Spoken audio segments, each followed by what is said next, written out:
రేపటి నుంచి తెలంగాణ బడ్జెట్ సమావేశాలు ప్రారంభం కాబోతున్నాయి. అధికార విపక్షాలు అస్త్రశస్త్రాలతో సిద్ధమవుతున్నాయి. ఈ నేపథ్యంలో తెలంగాణ భవన్లో బీఆర్ఎస్ శాసనసభాపక్ష సమావేశం జరిగింది. పార్టీ అధినేత కేసీఆర్ అధ్యక్షతన బీఆర్ఎస్ ఎల్పీ సమావేశం 3 గంటలకు పైగా కొనసాగింది. ఈ సందర్భంగా బడ్జెట్ సమావేశాల్లో అనుసరించాల్సిన వ్యూహంపై పార్టీ ఎమ్మెల్యేలు, ఎమ్మెల్సీలకు కేసీఆర్ దిశానిర్దేశం చేశారు. బడ్జెట్ సమావేశాల్లో అనుసరించాల్సిన కార్యాచరణపై సూచనలు చేశారు. అందరం కలిసి ప్రజా సమస్యలను పరిష్కారానికి కృషి చేద్దామని కేసీఆర్ ఈ సందర్భంగా అన్నారు. అసెంబ్లీ సమావేశాలకు తాను కూడా వస్తున్నానని కేసీఆర్ పార్టీ నేతలకు తెలిపారు.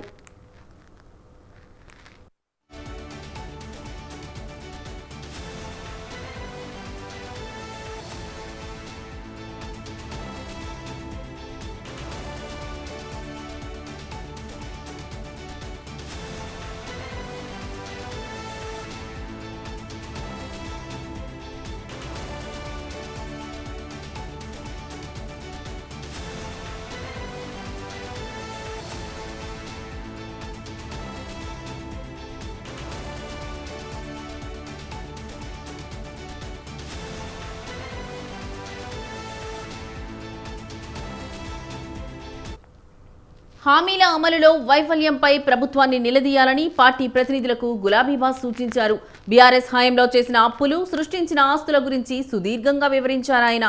10 ఏళ్లలో బీఆర్ఎస్ 4 లక్షల కోట్ల అప్పు చేస్తే కాంగ్రెస్ 14 నెలల్లోనే 1,50,000 కోట్ల అప్పులు చేసిందని అన్నారు.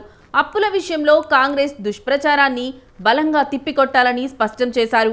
భారీగా అప్పులు చేసినా హామీలు అమలు చేయడం లేదని ప్రభుత్వంపై విమర్శలు చేశారు.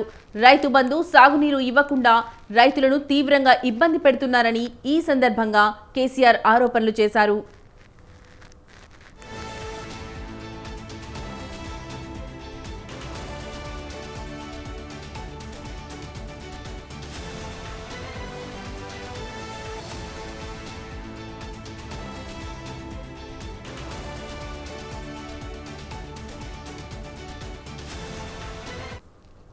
రేపు తాను అసెంబ్లీ సమావేశాలకు హాజరవుతానని చెప్పిన కేసీఆర్ 9:30 బీఆర్ఎస్ ఎమ్మెల్యేలు అసెంబ్లీకి రావాలని సూచించారు.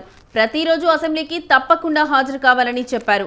అరగంట ముందుగా 9:30కే అసెంబ్లీకి రావాలని చెప్పారు. ఎల్పీలో సమావేశం నిర్వహించుకుని తర్వాత సభలోకి వెళ్లాలని అన్నారు. అసెంబ్లీ సమావేశాల్లో మాట్లాడే అంశాలపై పూర్తిగా అధ్యయనం చేసి ప్రభుత్వాన్ని నిలదీయాలని కేసీఆర్ బీఆర్ఎస్ ప్రజాప్రతినిధులకు దిశానిర్దేశం చేశారు.